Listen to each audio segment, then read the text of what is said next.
so breath prayer is something which I'd think about at this point. So that can be something that can be practiced at any point in the day, but it does help to actually give deliberate time to do it. And so breath prayer is where we're praying, but our breath is very much involved in it. So we're breathing in and being conscious of God, and breathing out and being conscious of God, and then maybe even applying words to that. So so in the again, hundreds of years ago, those monks and nuns who retreated to the desert would pray, Jesus Christ, have mercy on me, and they would align that with their breath, so they could pray always. They could keep that going with their breath. More recently, people have added other things that you could pray with that. So one I like, which I've heard, is breathing initially with the phrase "I am here," so recognizing I am in this place at this time, and then breathing with "You are here," so noticing God is in this place at this time, and then we are here together. That those two things both being true mean that God and I are in this space together. So just settling ourselves into that. So, and finding a way that can go with our breathing. So can I do the whole thing in I'm here? Can I breathe out? You are here. And maybe I need the inhale and exhale, depending on, you'll notice how you are, but you'll find a way that works for you, and just letting those words flow with your breath. I am here, you are here, we are here together.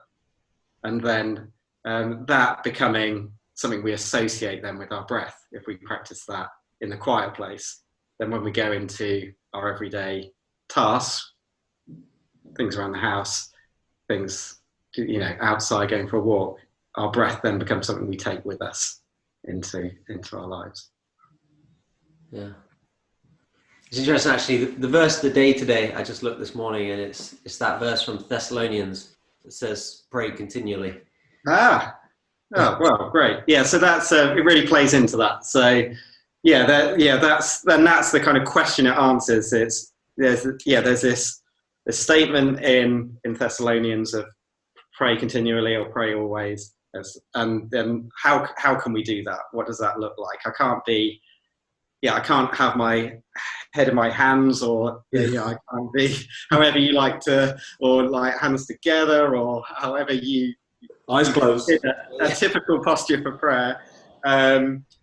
But is there a way I can pray continuously? And and this is playing into that my very breath becomes my prayer.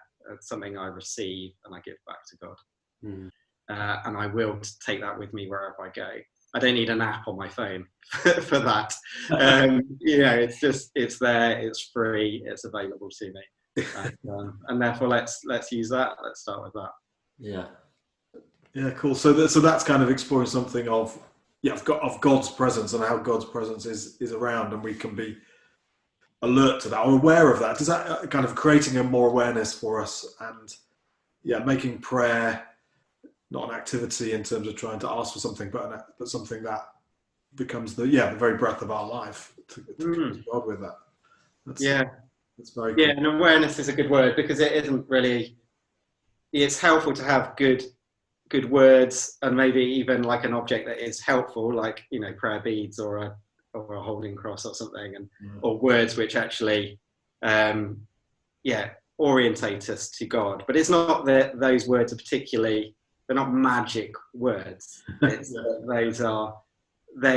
words which orientate our attention to God, and that's the important thing, our attention being orientated to God.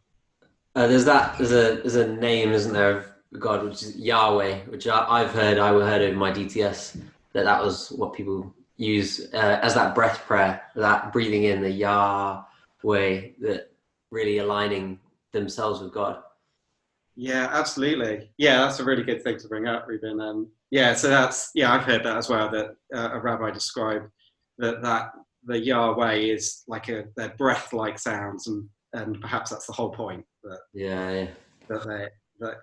the name of God given, right at the beginning in those early scriptures is this, God being so core to life that his name can be said in the very way we breathe. Yeah.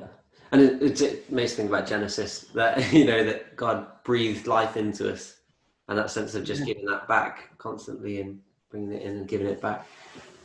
Yeah, absolutely. And there's just something like, you can't rely on just one breath, that it works by the receiving and giving. Yeah. If you don't give it out, you don't receive it again.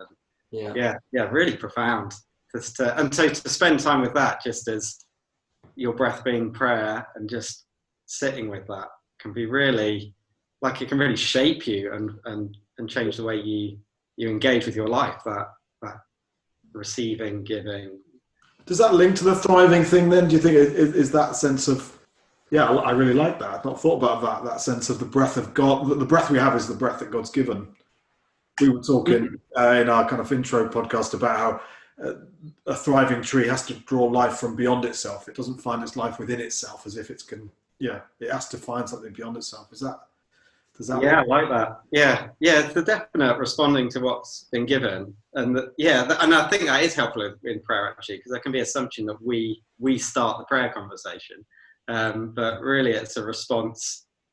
It's a response to what has already been given, and on a very immediate level, that what we've initially been given is life, and the way that is continuously lived out in us is through breath, and obviously all the other aspects of our bodies.